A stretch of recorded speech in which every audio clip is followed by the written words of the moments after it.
Welcome back to the Adam Schefter Podcast. We are getting ready for NFL preseason week number 1. Fantasy drafts are coming closer. We're past the Hall of Fame ceremony. We are creeping closer to the start of the regular season with Hard Knocks with the Buffalo Bills debuting Tuesday night. And anytime Hard Knocks gets underway, that tells you that the NFL season is close. And to get you ready for it, we're going to be joined today by my friend, my colleague, the co-host of the Pat McAfee Show, Ty Schmit, who is here for his usual spot in the weekly six-pack. Thank you very much, Shefty. Good to see you as always. You mentioned it. You hit the nail on the head right there. When Hard Knocks rolls around, it's like, okay, NFL season is here. I don't know what it is. A lot of people say that show has jumped the shark. I've said it before, but here I am, just on pins and needles, waiting for it to start. I can't wait. Even preseason action starting. I'm like, it really does feel like the NFL season is here. I know we said that last week, but once again, we're going to see actual starters playing in an NFL football game very soon here. So I'm ecstatic. I can't wait to get into it. My wife's been sick the last few days, so I just actually passed her. She was in bed. I said, honey, we have a family viewing activity this evening.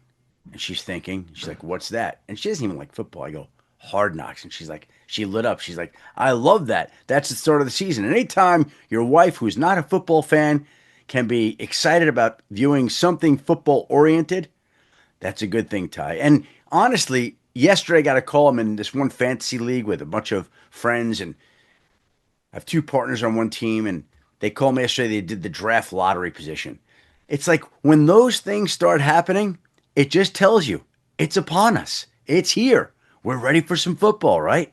Yeah, absolutely. I'm starting to get the emails about, like the fantasy football rankings and like, hey, might be time to kind of set up your draft board. These sleepers will be great. So anytime you can start putting some research in and kind of getting ready for the season, it's a great feeling. And we actually like heading into this, we still have quite a bit to talk about, Shefty. With that in mind, let's move into topic number 1. We talked about this last week, and I have been of the position that the Micah Parsons deal was going to get done no matter what. You kind of said like, well, maybe hold your horses there. I don't know. There's kind of more to meets the eye there than people may realize. And then, will and behold, Micah Parsons requests a trade. Yeah, shocker, right? Exactly. So what's going on with the whole Micah Parsons situation, and where is it going to go from here? Well, let me start here, Ty. I don't know about you, but I slept great this weekend. I slept great after Jerry Jones said, you can not lose sleep over this issue. So I figured, you know what? I'm going to go to bed. I'm not going to set the alarm for the morning. And I slept great, not having to worry about Micah Parsons like the rest of the Dallas Cowboys fans. Now, here's where I think you have to take some hope if you are a Cowboys fan. At the Super Bowl, on the Monday of Super Bowl week, Myles Garrett came out and flamed the city of Cleveland. Basically filed his divorce papers, said, I never want to be married to the city again, and said, I am moving on. And lo and behold, a couple months later, Myles Garrett was signing a contract that at that time made him the highest paid non-quarterback in NFL history. So if the Cleveland Browns can figure out how to keep Myles Garrett and sign him to an extension, then I have to believe that somehow, some way, Jerry Jones, Stephen Jones can figure out a way to re-sign Micah Parsons and keep him in Dallas. Now, I do think that the relationship needs a little bit of a reset. It needs some repairs. There's some damage that's been done. The Dallas Cowboys felt and believed like they were on their way to getting a deal done, minus Micah Parsons' agent. And Micah Parsons had to point out, if we remember correctly, at the NFL owners' meetings in late March, early April, that no deal will be done without my agent, David Mulgeta. And from that point on, conversations ceased. There were 0 conversations about a new contract after Micah proclaimed that his agent would be involved in talks. So, to me, from the outside, it would be pretty simple. If I were the Dallas Cowboys, I would say, I would pick up the phone and I would call David Mulgeta. I would say, David, We want to meet with you and Micah. We want to get you in the same room. We want to talk about what it would take to change Micah's stance and make him a Dallas Cowboy. Like, how hard is that? Appeal to the guy that you tried to go around. You could say, you know what, listen, we didn't intend it that way. We didn't realize there would be a misunderstanding. We're sorry for any confusion. Whatever they want to say. But it starts there because he represents the player, right? Yeah. And by the way, it's the same agent who also happens to represent George Pickens, who you also might want to be re-signing to a future contract extension. So you want to, I think, get everybody on the same page. It's not hard. Now, by the way, Micah Parsons may have decided I'm done with the Dallas Cowboys. I don't want to be in a room with the Jones family, even if it does include my agent. That's up to Micah. I have no idea how he feels there. But if I'm Jerry Jones, that's, to me, where it starts. I'm calling the agent. It didn't work going around him. I'm getting him back in the same room. And I'm sitting down and saying, we are prepared today to make Micah Parsons the highest paid non-quarterback in NFL history, the highest paid defensive player in NFL history, the highest paid defensive player in Dallas Cowboys franchise history. Where else would you rather be than right here, right now, Micah, and get it done? It's not that hard, but it's going to take some apologies, some statements that are walked back, some repairing of a relationship that obviously has not worked out the last couple of months. Yeah, I mean, it seems pretty cut and dry. I always thought it was kind of weird from the get-go when Jerry wouldn't name David Mulugeta and was acting like he didn't know who he was. I mean, Jerry's a great businessman. He clearly is very aware of how powerful David Mulugeta is in terms of Mulugeta. Yeah, Mulugeta, excuse me. Mulugeta. So, yeah, Mulugeta, not Mulugeta. I've heard Mulugeta, but I think it's Mulugeta. I don't know if it's Mulugeta or Mulugeta. Mulugeta. Whatever it is, he's a power broker. Yeah, he is. He's a power broker. So all of the posturing and the rhetoric around I'm not going to deal with that guy, like that never really made sense with me. And if you're Micah, you know, at the very least, yeah, you're right. Maybe he doesn't want to be in Dallas. Maybe he's done. But this creates urgency now. Now it's, hey, I'm done playing your games. We're not doing this BS anymore. If we're going to get a deal done, my agent is going to be involved. And again, we've talked about this ad nauseum. Same with Myles Garrett. Guess what? You make him the highest paid defensive player in the history of the NFL. That can heal some of the scars that may have bubbled up over the last couple months. I just come back to it. If Cleveland can salvage the relationship with Myles Garrett, Dallas can salvage the relationship with Micah Parsons. Without a doubt. It really is about as simple as that. So that'll be something to keep an eye on as we roll through the preseason here. Let's move on to topic number 2, Schefty. There are some running back issues out there as well. We saw James Cook basically in a one-word answer, doing the Marshawn Lynch, kind of just business. And he obviously wants a new deal. That whole situation's kind of weird. Outside of him, or I guess him included, what other running back issues are out there around the league right now? Well, here's the deal, Ty. It's Tuesday morning early as we tape this. And I think before we see a James Cook extension, it wouldn't surprise me if we hear more about a potential Kyren Williams extension. Now, last week, the agent for Kyren Williams, Drew Rosenhaus, was spotted in L.A., meeting with Rams officials to explore a potential deal for Kyren Williams that I would envision coming in north of $10 million per year. I think James Cook is going to want to wait to see if and when Kyren Williams does or doesn't get done. And then he can make a decision off there. He could build up the numbers there and try to do a deal with the Buffalo Bills. Look, James Cook, in my mind, has to get a deal done because all running backs have to get a deal done the same way that I believe Kyren Williams has to get a deal done. The numbers may not be what the running back wants. They may not be what he's asking for, and they may not be what he deserves. But running backs have a short shelf life in this league. And when there is money on the table, you can't pass it up to go play 17 more games this year, in my mind, not when there's life-changing money at stake. And so the way that I am viewing this is First, I think we need to get some clarity on Kyren Williams, whether or not a deal gets done with the Los Angeles Rams. The Rams would like to re-sign him. He would like to get a new deal. There already have been meetings with him and his agent. We'll see if they could bring those to a head. And then if and when Kyren Williams does or doesn't get a deal done, then James Cook will have another roadmap towards a deal for himself. Now, the Buffalo Bills general manager, Brandon Beane, has been there 9 years, has never had a single player miss time due to a contractual issue. James Cook's hold in, that it's turned into now, his hold in is something that the Bills have not dealt with. So it's unusual. And again, James Cook needs to get paid for himself, and the Buffalo Bills need him to get paid to have him on the field. And here's what I like to say about all these issues, all of them. As we record this Tuesday, August 5th, if we're still going over these issues on September 5th, it's a lot more of an issue. There's still time in the month of August to figure out all these situations, as difficult and as strained as they've all become. But if we look back at the history of deals and when they've been done, typically they get done in late August, early September, and they get done when they have to get done. They don't have to get done the first week in August. They do have to get done the last week in August, the first week in September, and we're not there yet. In the interim, Kyren Williams will keep talking about a deal that I would think eventually they'll figure out. James Cook will be talking about a deal that eventually I think they'll figure out.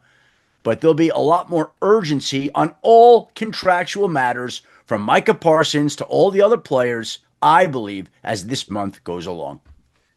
So we know James Cook views himself as that upper echelon, top tier back. He wants to be making, in line with what guys like Christian McCaffrey and Saquon are making.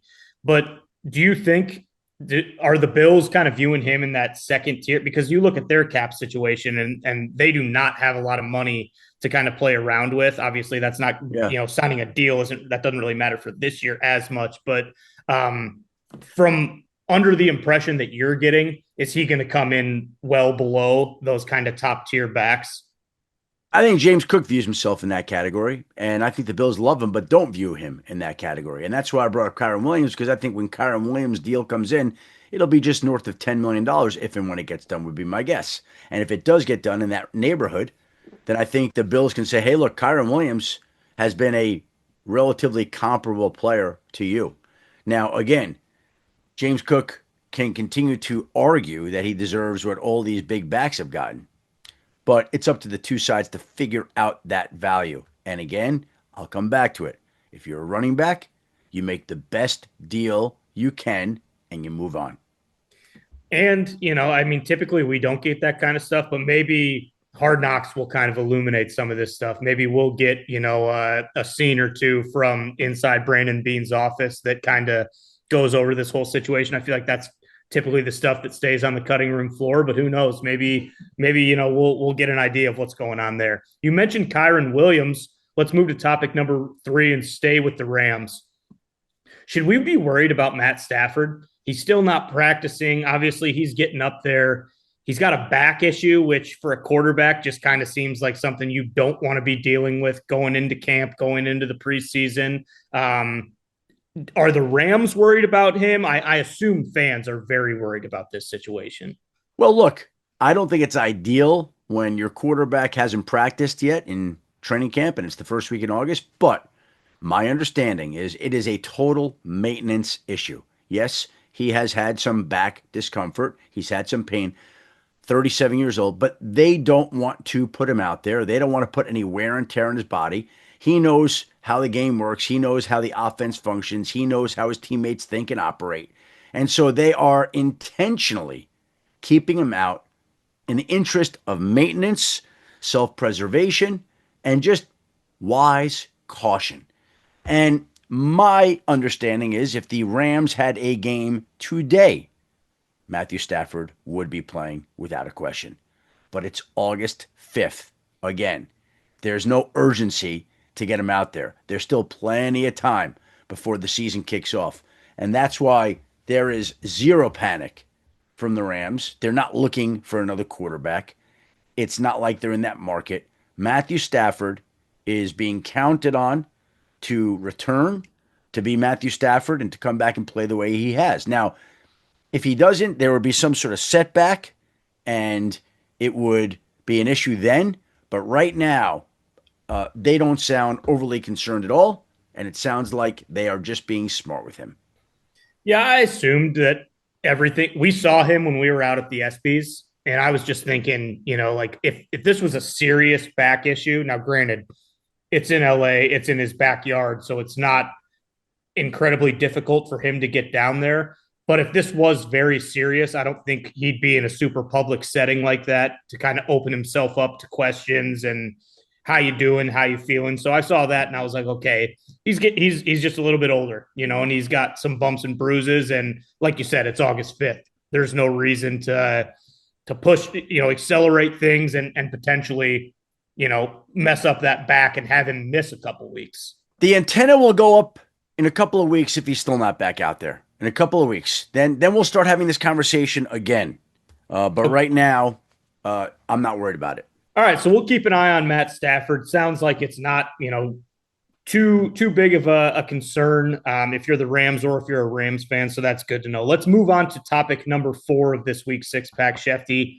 We recently saw the Browns release their first depth chart, and they have 4 quarterbacks on there. Shedeur Sanders being the 4th string, Dylan Gabriel, Kenny Pickett, and Joe Flacco being the starter. A team like that, what do they do when they have a surplus of that many QBs? Obviously, as camp rolls along, teams need camp arms, but teams also, an injury might pop up. Like, teams are going to need quarterbacks. What does a team like Cleveland or maybe one of these other teams who has a surplus of QBs do? Well, a team with a surplus is actually adding. They signed Tyler Snoop Huntley to the quarterback room, so it's now 5 quarterbacks. Not to mention Deshaun Watson, who would be the 6th quarterback. So is there any team out there that has more quarterbacks than the Cleveland Browns? No. And my thinking on this, after talking to a bunch of people around the league, has shifted. I actually now think the Browns are more likely than not to carry 4 quarterbacks on their final 53-man roster. Now, hear me out. It is very rare when a team drafts a quarterback in the middle rounds and winds up releasing him. And we've always thought that both rookie quarterbacks would make the 53-man roster. Barring an injury, Shedeur's shoulder getting worse, Kenny Pickett's hamstring getting worse, assuming they both get healthy, even though they might not be today, I think both rookie quarterbacks are on the Browns' final 53-man roster. Joe Flacco right now seems to be the man who is in the lead today, prior to the preseason games, for the Browns' starting quarterback job. Joe Flacco gets a job. So that leaves us back to Kenny Pickett again, and not to mention Snoop Huntley. And I would say this, Kenny Pickett is still young. Kenny Pickett is a former first-round draft pick. Kenny Pickett is a quarterback. Teams that have a need at that position, if they suffer an injury, you would think that one of the first teams that they would call would be the Cleveland Browns. Quarterbacks in this league are currency. So would you rather have a 8th offensive lineman, a 9th defensive lineman, a 6th linebacker, a 7th wide receiver, whatever it may be, or would you rather have a 4th quarterback? I think in the end, ultimately, they're going to go with 4 quarterbacks. And I know I've mentioned in the past that I could see there being a universe where there would be 4 quarterbacks in the final 53, but I actually think today they're more likely to have 4 quarterbacks on the final 53 than they are 3. So the Browns may be the only team in the league that winds up carrying 4 quarterbacks, but I believe that's the way it's now tracking. The quarterback room with a lot of arms is going to continue to have a lot of arms and a lot of interest. If that's the case, do you think there's a chance that all 4 of those guys get at least one start this year? I mean, barring that Flacco doesn't just go gangbusters, obviously out the gate and looks unbelievable. But you'd think if you're going to carry 4 guys, then maybe they envision all 4 of those guys getting some playing time this year. Well, you know what I say to that, Ty? If you're carrying a guy on your roster, you're carrying your guy on the roster with the idea that he's going to be called on to play at some point in time. You're not carrying them for the fun of carrying them. So, look, again, I think we all would think that the rookies aren't going to be ready to start. Flacco starts. Is Joe Flacco going to be productive, healthy all season long? We'll see. Hopefully he is, but there's a chance he's not. If he's not, it might be the next veteran in line. And if not, then they've got the two rookies if the season goes south. So, yeah, that wouldn't surprise me. But beyond that, how about the idea that they also have two number one picks in the 2026 quarterback rich draft? So they're going to get a nice long look at their quarterbacks this summer and this season. And in a perfect world, they see one that they really like for the long term. And if they do, then again, they'll continue to have a surplus of quarterbacks. If not, they've got all that draft capital in 2026 when the draft is in Pittsburgh and the Cleveland Browns can pick their quarterback in Pittsburgh and get them ready to face the Steelers that next season, right? Yeah, that would make quite the splash. So that'll be something to keep an eye on as we go forward. You mentioned, veteran quarterbacks there. Let's move on to the fifth topic of this week's six pack. Schefter, you reported this. It was either this morning. I think it was this morning. Teddy Bridgewater is expected to sign with the Bucs. He was with the Lions for a little bit. Then he was winning a high school state championship as a head coach. Now he's potentially going to be a backup quarterback for the Bucs. It's going to be his 8th NFL team. What a career this guy has carved out for himself. Well, it's amazing. You look at his career NFL earnings, and I've got it somewhere just north of $65 million. The Buccaneers will be his 8th NFL team. They will be the 3rd NFC South team that he's played for, having already played for the Saints and the Panthers. He's been with the Vikings, the Jets, the Saints, the Panthers, the Broncos, the Dolphins, the Lions the last couple of years. And think about this, right? Like you're Teddy Bridgewater, you're home the first couple of weeks of camp. The Buccaneers call, they want you to come in. One of their quarterbacks has some back issues. Baker Mayfield wants you in the quarterback room. Everybody around the organization loves Teddy. Everybody loves Teddy. He's widely respected. So you go there. But what a great gig, right? Like he gets to go to these places. The chances are he's not going to be called upon to play this year. So he comes in, he makes $1 million, $2 million, $3 million to sit around, to be around the team, to provide his leadership, to be an example for everybody there. Who's got a better job than Teddy Bridgewater right now, Ty? Like, it's an unbelievable opportunity. Coaches, the kids, got criticism for that, for trying to help them out, which is absurd. Yeah. People that heard about that, he's trying to help these kids who could use some help, and somehow that violates high school. I don't understand that. Whatever. Teddy Bridgewater was doing the right thing, and somehow that gets construed as the wrong thing. But now, again, what a great situation for him. Gets to cherry pick these jobs, and I mean that in a complimentary, positive way. Come in, make a nice living. There's not a lot of pressure because chances are you're not going to play. And everybody gets to learn and grow from the great Teddy Bridgewater. Yeah, and he's a South Florida boy. So, Tampa not being that far away from his home. He's comfortable down there, all that kind of stuff. And I think, it's funny because obviously a lot of people remember how good Teddy Bridgewater was. As a Packers fan, I remember that year where he had that horrific, ACL injury during camp. I mean, people were talking MVP for him going into that season. And then, obviously he's never been the same since then. And he's kind of just bounced from place to place. But again, you want a good veteran voice.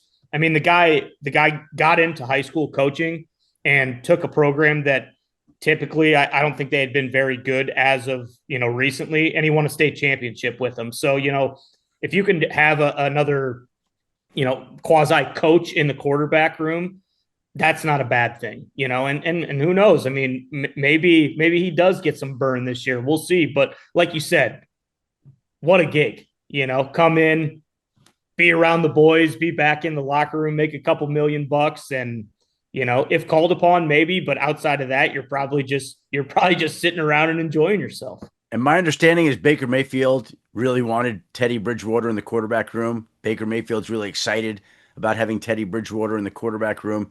And Teddy Bridgewater is a welcome addition wherever he goes, even if it is his 8th NFL team right now.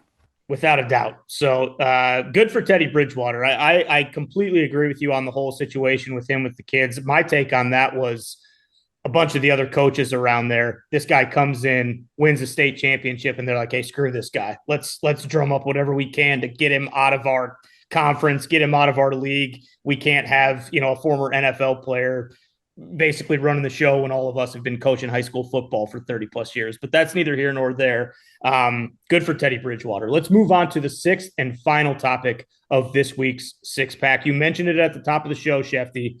We got the first full week of preseason games. For the first time in a long time, I think I'm actually pretty excited to watch a couple of these because I think we actually do have quite a bit of stuff to watch for. But what will you be looking for in this first full week of preseason games?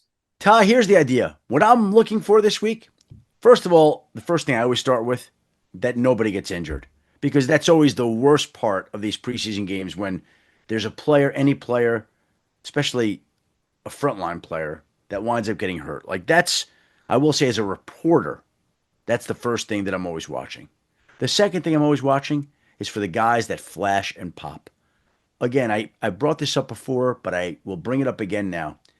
I remember 2012, Russell Wilson stepping in as a rookie, and he lit it up in the preseason. And I remember Dak Prescott, the year Dallas drafted him, and I felt like I was watching the next great quarterback. He popped. You're looking for somebody to pass the eye test. Now, a lot of times, these teams don't give burn to some of the great young players and high picks. They don't do that. But there's always somebody that makes a mark and makes an impression. And you're looking for some of these guys in roster battles. So this week we got on Thursday, the Colts at the Ravens, the Bengals at the Eagles, the Raiders at the Seahawks. On Friday, we've got the Lions at the Falcons, the Browns at the Panthers. Going to be an obvious quarterback one for the Browns, although we may see Snoop Huntley. The Commanders at the Patriots. Saturday's a very, very busy day of games.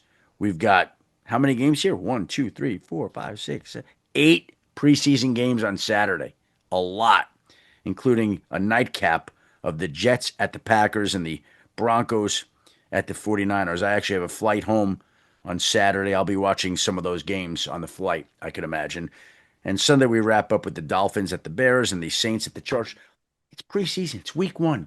So I just want to see, does anybody get hurt? Hopefully not. Does anybody pop? We'll see. And it's the start of all the preseason stuff because, again, you're a quarterback injury away, knock on wood, from somebody calling the Cleveland Browns to say what's it going to take to get Kenny Pickett.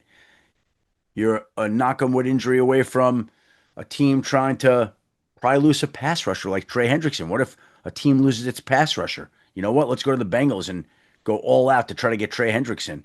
Like, there's a lot of things that happen, and the preseason leads to a bunch of storylines. But again, to come back to what we talked about earlier, it's just 1 week closer to the regular season. And what I love about it is everyone's all fired up for the preseason. It starts, get us to the regular season because it's hard to watch this sometimes. But it's still football. I'll be on the flight. I'll be watching. To me, I look forward to that. Yeah, and I think, you mentioned the Hall of Fame game. We were in Canton. Just as a fan watching it, that game has always kind of felt like more ceremony than anything else because obviously the teams are reporting earlier and you're definitely not playing any starters or anything like that. But I'll be interested to see how many starters are playing, this week. Obviously here, in Indianapolis, we have a legitimate QB battle. Like how are those snaps going to get divvied up? Who's going to be going with the ones? Who's going to be going with the twos and how many series? So it really does feel like we actually do have a decent amount of stuff to kind of look forward to in this first week of preseason games. By the way, I think we would say that Joe Flacco is the favorite in Cleveland. Would we say that there is a favorite in Indianapolis right now for a starting job? Based on what I've seen on the internet, on Twitter, and like local reporters and everything, I think it's probably Anthony Richardson right now. I think they were probably surprised, I would guess, with how impressed they've been. I mean, his body looks completely different. He really took things seriously this offseason. And I think it is one of those things where Danny Dimes was a nice little security blanket if he would have come in and kind of been out of shape and not taken the offseason seriously. But I think that is his job to lose, and he'd really have to kind of play bad in order to not have the starting job. But also that's his big thing. He needs reps. He needs live action bullets. So we'll see how much he's going to play against the Ravens. Well, it's funny you say that because I think a lot of people, including myself, went in to the preseason into camp thinking Daniel Jones, they're paying him as a starter, $14 million, more than the Steelers are paying Aaron Rodgers. I thought he had a real chance to win that job. And I keep hearing more and more Anthony Richardson chatter, more and more positive stuff. I wasn't expecting to hear that much positivity around Anthony Richardson this early, which is a good sign for him. And let's see how the rest of the preseason plays out. But that is the most intriguing quarterback battle out there right now, correct? Like, I can't think of another one that is more significant than that one. No, I think that's the only true quarterback battle that we have. And then obviously there'll be things like, people are interested in to see how JJ McCarthy looks in Minnesota, things like that. But in terms of we don't know who's going to be the starter come week one, I think the Colts are pretty much the only place that are in that position. I think you're right. You know what else gets started this week? What's that? I'm taking O's on my NFL tours for ESPN this week. There you go. This week we are heading out. I'll keep the teams a surprise, but we've got 2 visits with O's the Mentalist lined up. I'm taking him this week on the 1st, and then next week we're back again on the road later in the week. So 1 trip this week, 1 trip next week. 2 features that will show up on ESPN this year. Now, I know a lot of people say, oh, I've seen this guy. I travel with the guy, and every time I watch him, I am never not amazed by what the guy does. Mm-hmm. It's unbelievable to watch. So I'm fired up about seeing O's work his magic this week on one of the NFL teams that he'll be performing for this season. Yeah, I always look forward to those. Those are great, and it feels like I think he understands that you can't just do the same tricks every single time. It seems like he's very aware, like, hey, I need to kind of one up what I did last year. So I always look forward to that because the players in the room, those guys are genuinely freaked out. Like they cannot believe what's going on. So that's always a good piece of content. I've seen a couple of players in a couple of spots walk out when he walked in and say, I'm not going to be here for this voodoo. Yeah, I don't doubt it. I kind of feel the same way. I've seen it happen. We'll see if it happens again this or next week, but we're underway with our O's tour. So again, Hard Knocks, Tuesday, August 5th premieres. We're picking fantasy football draft positions. We're taking O's to a couple of camps. We know what time of year it is, O's. We know what time of year it is, right, Ty? That's right. That's exactly right. Everyone's excited for it. Can't wait. All right. We want to thank you, Ty, for providing some great leadership on the weekly 6-pack. I want to thank Dan Stanzik for putting together another podcast, Ben Smith for the video, and you, the listener, for tuning in to this podcast again. Please, what I was told, somebody said this to me this week. What do we say, Ty? You can help me out here. So please like us.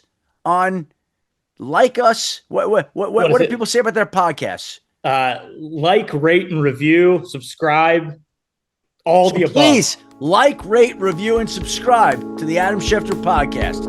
Until then, everybody, have a great week, be well, and stay safe.